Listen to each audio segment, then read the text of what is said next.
বন্ধুরা কেমন আছেন? আশা করব সবাই খুব ভালো আছেন, ভালো থাকবেন, সুস্থ থাকবেন। আর আমার ভিডিও যদি ভালো লাগে আমাকে একটা সাবস্ক্রাইব করবেন, আমি যেমন সবাইকে করি। তো কি হয়েছে, আজকে ছোলার ডাল ভিজে ওভারনাইট আমি আজকে একটা ডালপুরের পুর বানাবো। কাঁচা লঙ্কা আছে, ডাল আছে, এই মিক্সার বাটিতে আমি দিয়ে দিলাম। আর একটু নুন দেব, নুনটা পরে দিলে মানে এর সাথে দিলে মিক্সটা ভালো হবে আর কি। তো আমি তৈরি করছি, এই যে আমি মিক্সার জারে পেস্ট করে নিয়েছি এরকমভাবে। তো কড়াতে তেল দিয়ে দিলাম, একটু কালো জিরে দিয়ে দিলাম, একটু হিং দিয়ে দিলাম, তারপরে একটু আদা বাটা দিয়ে দেবো। এটা একটু ভাজা ভাজা হয়ে গিয়েছে, এবার আমি ডালটা দিয়ে দেবো,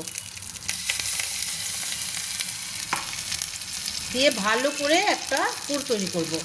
দেখুন পুরটা প্রায় রেডি, কিন্তু আমি আরেকটা জিনিস দিচ্ছি, এটা একটা ভাজা মশলা।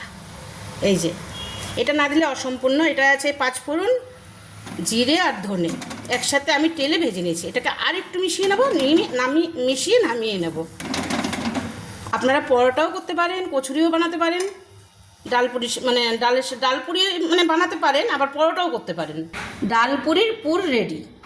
আপনারা এটা ফ্রিজে রেখে 15 দিন 1 মাস রেখে আপনারা মন মতো করে কচুরি বা পরোটা করে খেতে পারেন। তাহলে এখন বিদায় নিচ্ছি, আবার পরে আসছি।